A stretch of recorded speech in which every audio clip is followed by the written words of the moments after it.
Hello बच्चों, आज के इस वीडियो में कोलराउस नियम जो था उसके आधार पर हम लोग एक क्वेश्चन को हल करने की कोशिश करेंगे।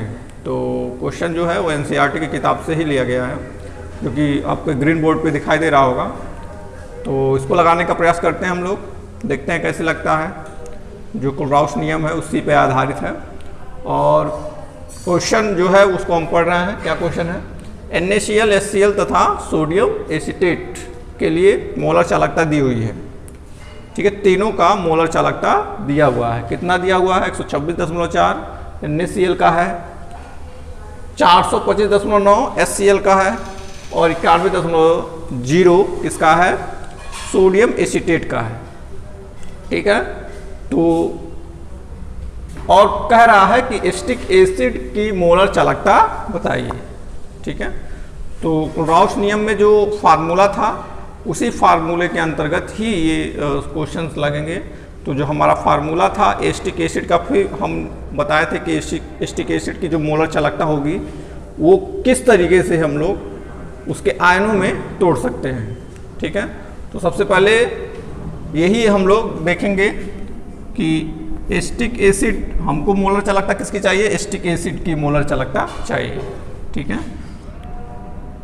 ये क्या है? इनफाइनाइट डाइल्यूशन, अनंत अनंतता पर ये मोलर चालकता निकल रही है, इसलिए जो मोलर चालकता है ये इनफाइनाइट डाइल्यूशन पर निकल रहा है। ठीक है, अनंत अनंतता पर।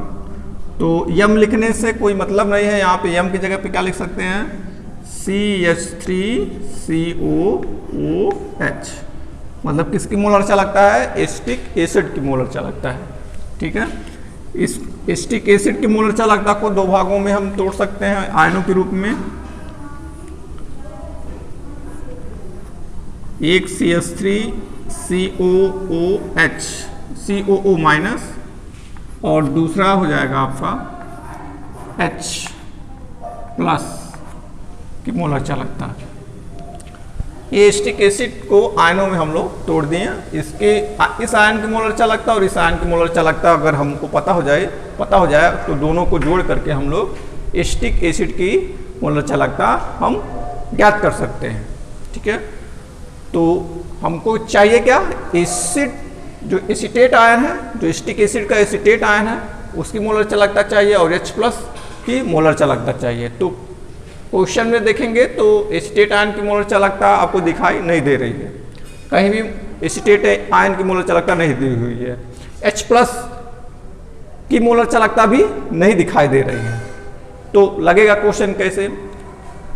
क्वेश्चन लगेगा, थोड़ा सा दिमाग लगाना पड़ेगा, लगेगा क्वेश्चन। आप देख रहे हैं एसिटिक एसिड का जो एसीटेट आयन है वो तो नहीं दिया है, लेकिन उसके अलावा कुछ दिया है जरूर। क्या दिया हुआ है? Sodium acetate. तो सोडियम एसीटेट में एसीटेट आयन हो सकता है कि नहीं हो सकता है? हो सकता है। तो वहां से हम एसीटेट आयन को ले लेंगे।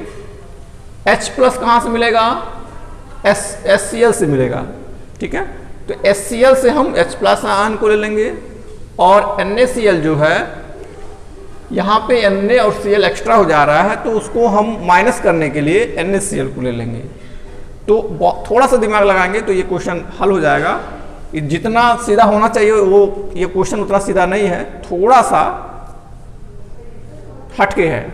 ठीक है, तो क्या करना पड़ेगा हमको? एसीटेट आयन के लिए हमको यहाँ पे जो मान दिया है सोडियम एसीटेट, इसकी मोलर चालकता लेनी पड़ेगी। तो मोलर चालकता यहाँ पे हम लोग लेंगे किसका?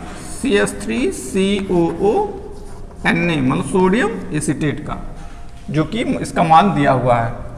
ठीक है, उसके बाद किसका लेंगे? H प्लस के लिए किसका चाहिए हमको? HCl का चाहिए। तो इसका जो मोलर चालकता है इसको ले लेंगे और चूंकि Na और Cl एक्स्ट्रा हमको चाहिए, ये दोनों यहां से ये मिल जाएगा, यहां से ये वाला मिल जाएगा सोडियम एसीटेट आयन या Cl से H प्लस आयन, ये मिल जाएगा। ये एक्स्ट्रा हो जा रहा है, सोडियम आयन और Cl आयन माइनस आयन जो है हो जा रहा है वो एक्स्ट्रा हो जा रहा है। इनका कंडक्टेंस हमको नहीं चाहिए। तो इसमें से हम NaCl को अगर घटा देंगे, माइनस कर देंगे, तो ये और ये दोनों कंडक्टेंस जो हैं इनका मान कम हो जाएगा। ठीक है, इनमें से NaCl को घटाने पे इनका मान और इनका मान कम हो जाएगा। ठीक है, तो मेरे ख्याल से जो बातें कही जा रही हैं समझ में आ रहा होगा आपको। इन दोनों का हमको कंडक्टेंस चाहिए। ठीक है, मोलर कंडक्टेंस। ठीक है, तो इसको, इसके लिए इसको लेना पड़ेगा, इसके लिए इसको लेना पड़ेगा, और जो सोडियम और Cl एक्स्ट्रा आ जा रहा है उसको यहां इसको लेकर के घटा देंगे। यही किया गया है। ठीक है, मान रखिए, कैलकुलेट करिए, आपका आंसर आ गया। कितना है एसीटेट का, सोडियम एसीटेट का 91.0 लिखने का कोई मतलब नहीं है, प्लस HCl का कितना है 425.9 और NaCl का कितना है 126.4। ठीक है, बस इसको जोड़ दीजिए, ये घटा दीजिए, कितना हो जाएगा। मान लेते हैं इसको 91 रहने देते हैं, प्लस 9 में से 4 गया 5 ये 5 है, 5 में से 6 जाएगा नहीं, तो यहाँ से हासिल लेना पड़ेगा 15 में से 6 गया 9। ठीक है, यहाँ पे 1, ठीक है, तो 1 में से 2 जाएगा नहीं, तो 1 हो गया 11 में से 2 गया 9। ठीक है, यहाँ 3 में से 1 गया 299.5। अब इसको जोड़ देंगे जब, तो 10.5, 9 1 10 और 9 9 18, 18 1 19 और 2 1 3,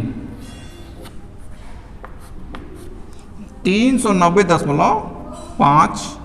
यूनिट क्या रखेंगे, यूनिट वही रखेंगे जो यहाँ पे मोलर चालकता है, तो मोलर चालकता की जो यूनिट होगी वही दिया हुआ है। ठीक है, क्या है साइमेंस सेंटीमीटर स्क्वायर प्रति मोल। ये आपका आंसर आ गया। ठीक है, जो मोलर चालकता होगी एसिटिक एसिड की वो 390.5 साइमेंस सेंटीमीटर स्क्वायर प्रति मोल।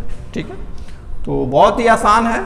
ठीक है, क्वेश्चंस इस टाइप के क्वेश्चन बहुत आते हैं, इसलिए इस क्वेश्चन को मैंने चुना है आपको बताने के लिए कि अगर एसिटिक एसिड की मोलर चालकता पूछ रहा है और इतने सारे मान दिए हुए हैं तो कुछ ना कुछ इसमें हटके है ये। ठीक है, इतना सीधा भी नहीं है। इन दोनों से तो ये हमको मिल जाएगा, लेकिन इन दोनों का मान ना दे करके इन सब का मान दिया है, तो इन्हीं सब में से इनको खोजेंगे। तो सोडियम एसीटेट से ये मिल जाएगा, HCl से ये मिल जाएगा, और जो सोडियम और HCl एक्स्ट्रा आ गए हैं इससे हम इसको घटा देंगे और मान रख देंगे, हमारा आंसर तैयार। ठीक है, तो मेरे ख्याल से ये क्वेश्चन जो है बहुत आसान भी है, बहुत अच्छा है, इसको लगाइएगा और किताब में और भी सारे क्वेश्चंस हो गए उनको प्रयास करिएगा। ठीक है, तो चूँकि ये कैमरे में नहीं आ रहा था इसलिए एक्स्ट्रा आपको बोलना पड़ा है। तो ठीक है, तब तक मेरे ख्याल से बात समझ गए होंगे। Thank you very much.